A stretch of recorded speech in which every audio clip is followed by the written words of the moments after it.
We met online. We were both writers, and so over the old AOL, which is now outdated, instant messaging, we kind of met through chat rooms through that system. And so we were both vampire writers, and so we liked each other's writing styles, and we started talking about more things than just vampires, and ended up developing a relationship, and it's kind of how it started. And that was in 2004. There were multiple stages. There was the first, when we first met online, but then also first meeting in person was just very different because you had to start over again.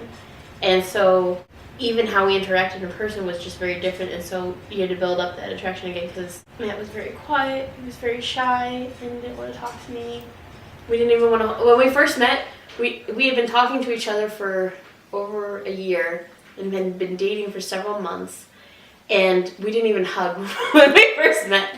We didn't shake hands. She was hiding behind a postcard rack, and I was wearing a hat, so she didn't recognize me through my picture.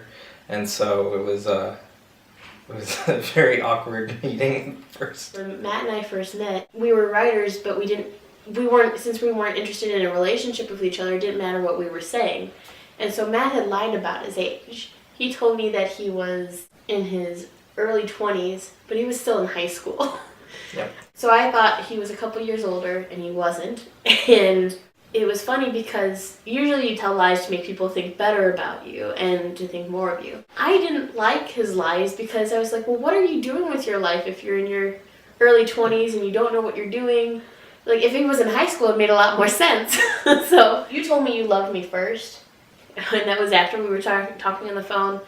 And I might have said I love you back, but I think I knew that I really, really meant it after he helped save one of my dogs and my family during a thunderstorm. There was a big blackout all over St. Louis, and he just jumped in and helped and was there taking care of my 80-year-old grandmother and saving my dog by tearing down a wall to get her out of a wall that she had hid in during this thunderstorm. And I was like, this is a person who loves me and who's there and who's just a great person. And I knew that I really, really loved you then. It's not that I didn't love you before, but I had to prove myself by saving, apparently, a dog and your grandma. And an elderly woman, yeah. Just the norm. It was my boss who introduced us, and so that was a little awkward because I didn't really want my boss to introduce me to a boyfriend. And when we first met, we were at a group, kind of a cocktail hour. Happy hour. And happy hour, right. And so we were a little bit more dressed up, and then Doug asked me out for our first date, and he showed up in kind of a Holy Stain wrinkly t-shirt and shorts, so I thought he probably actually didn't really like me. He just felt like he had to That was my uniform. ask me out, and I learned that Doug's still wearing the same Different shirt. Still t-shirts. I was a little bit older, probably 6 years older, Mm-hmm. and had kind of been immature for a while. And Jen was more mature than I was, still is. But that works out.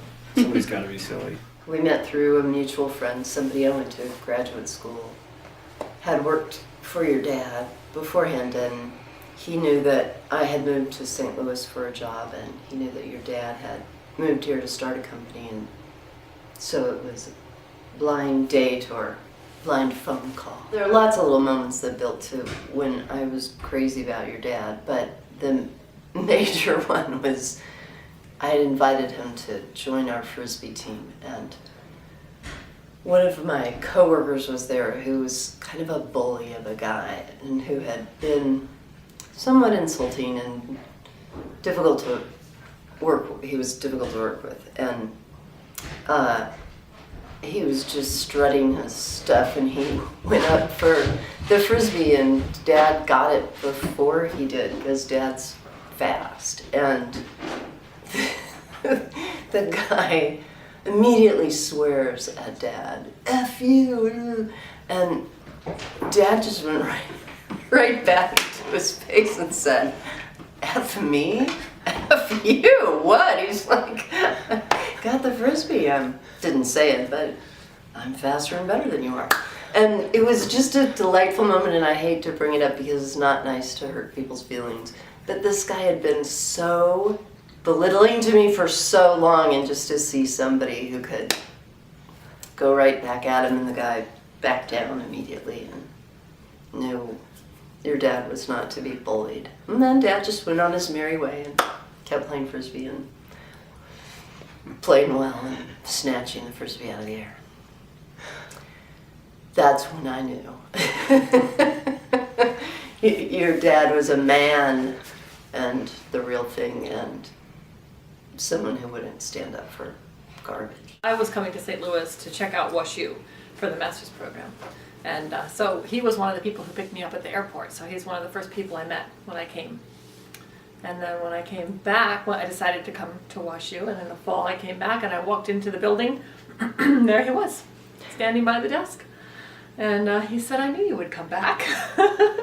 And then he invited me to go camping with his whole group of friends, which is actually kind of funny because it turns out he hates camping. But I never camped before. He had never camped before. He didn't even know what he was inviting me along to. So, but that night we stayed up and talked like almost the whole night. Just never pretty much went to bed, and that kind of started from there. And after in 2 weeks, I told her I will marry her. I didn't ask her to, Yeah. I didn't know what the American system.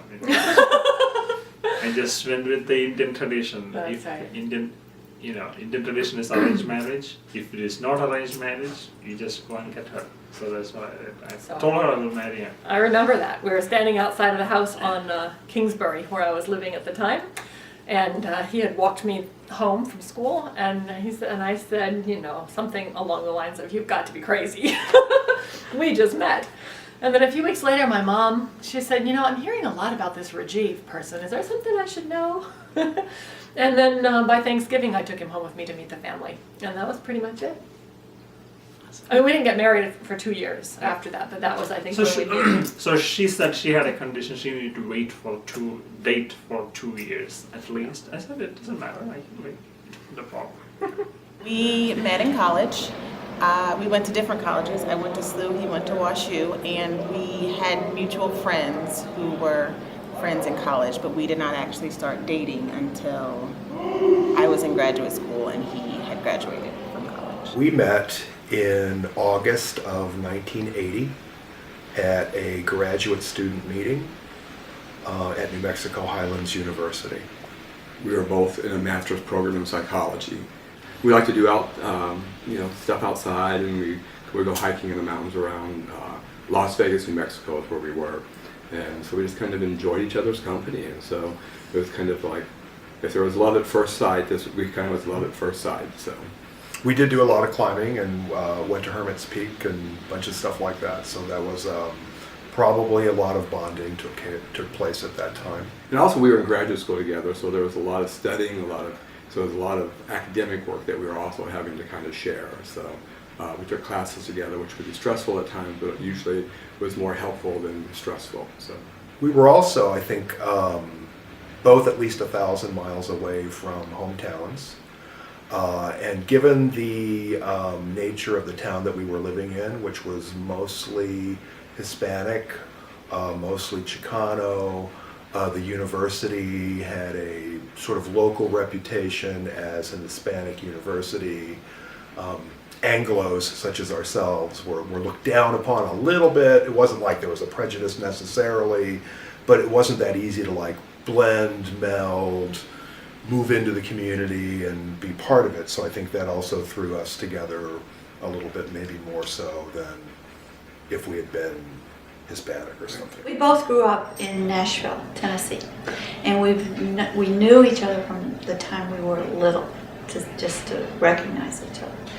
But we started going out with each other when we were in high school, between our junior and senior year in high school. And so I was, 17? We were about 17. We got married after our sophomore year in college in August 1961. We were sort of inseparable, and I think even our parents didn't think we should get married. I think they were worried about it, but I think everybody thought we should be together.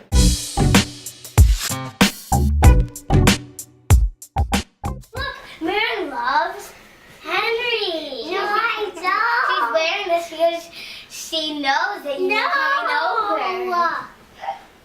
No, I'm not. And she's in love with Adam. And we don't know if Kay's in love with her or with Ava, or if Ava's in love with them, or if they're just good friends. We're just good friends. Oh, really? Why did I see your picture? Nothing. And I like the sneakers. And we love our sisters. Well, we were asked to define love in my Spanish class with exaggeration. And so, roughly translated, I believe I said something like, love is a tiger that is eating a peach as it falls from a 10-story building to the ground of which is covered by a dense jungle forest, for the most part populated by these very large plants with leaves as long as a lake, the lake being naked. I bought these notepads, and you just like check off the different things that you like about them. And so I've been leaving those little notes. If I don't express it on a daily basis, I at least have. Notes. I do like listen notes. He tolerates my listen notes. That's one of the ways he shows me he loves me. He's like, oh, do you want to make a list? Well, I think you're smart and considerate and a wonderful mom, and that helps. I think you're smart and considerate too.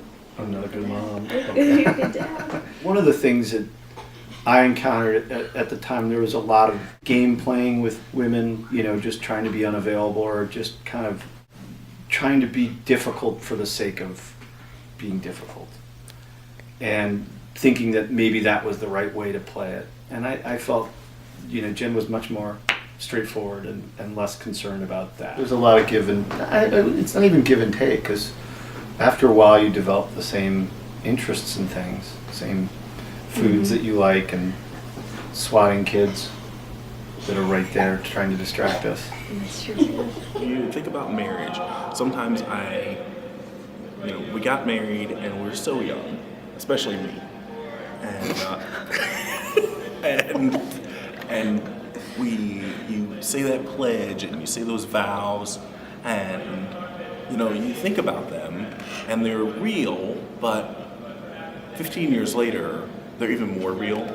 And when we bought our first house together, I remember they pulled out the loan on the mortgage and it said something ridiculous like 2028 on it. And I was like, what? I'm gonna be paying this till 2028? And she was like, yeah, well, you're gonna be married to me for longer than that. And that's just true. And so those wedding vows, as corny as we think they are in our society, are real. And I think going back to those and remembering those and thinking about those from time to time is pretty smart if you want to stay married for a long time. That's a good answer. Thank you. Yeah, that was really That's good why I was answer. trying to let you go first. I didn't want to show you up. I didn't. One of the things I remember that seems like a small thing, but she had these 2 dogs, and as a single person living in a house with 2 dogs, that's a big task. And she would take the dogs, and she was washing the dog and just doing all these things. And I thought, here's somebody who can really take care of stuff. And she wasn't afraid to roll up her sleeves. I think it helps to marry somebody who's very interesting, because you're going to spend a lot of time with them, and so it's got to be worth the work. It does. I also think it's nice. So your mom and I have some common interests, but we're also very different people, and I think that makes for an interesting relationship, so that we're complementary, we're not the same. As somebody said, I don't ever feel like I'm dating myself. Definitely not dating myself. That would be boring after a while. There is only one person you can change, that is you. So, if I am thinking that I can change her to make the way I like, it wouldn't happen. I have to change myself to adapt to her. So if both people are like that, then it is easy. So just making that, that commitment to, set aside that time together, I think it's really important. I'm not the kind of person that sits on the couch much. He's the kind of person that sits on the couch more. But the important thing is, so we sit together. Or I love to garden. He hates to garden. He doesn't want to be. But he'll come and sit on the patio. We'll have tea together or coffee and sit and talk and enjoy the garden. Then he enjoys the garden. And, so it's things like that. It's like compromises that you make. And then those turn into just a part of your relationship that you love. I love to come home and sit by him on the couch now. Right, and that, you know, when there's any kind of like, whatever you want to call it, opposition or repression, or I don't know what the right word for that is, but whenever there's that, I think then that makes people pull together even more. And so, like, you know, if, you know, he's treated badly or I'm treated badly, we notice that, and we, you know, we don't get up in arms necessarily, but we do support each other in that, and we talk about that, and we find out other ways to like work with, you know, people who aren't, you know, who don't get it, which is the way we look at it. They don't get it. I'm not the big super outdoorsman that maybe has been hinted at earlier in this interview. In the beginning, but you know, I still do those things, and Lee's a driving force behind that, and keeps that engaged and keeps that going. developing mutual friendships with other people and other couples. Yeah. That really reinforces the relationship. I would compare it to the difference between, just think of not having any relationship, just mostly being a loner and doing your own thing. And then you have a person that you really do feel close to. You tend to start to feel close to your friends, and that reinforces what you feel about each other. Relationships strengthen you individually, and they strengthen you as a couple.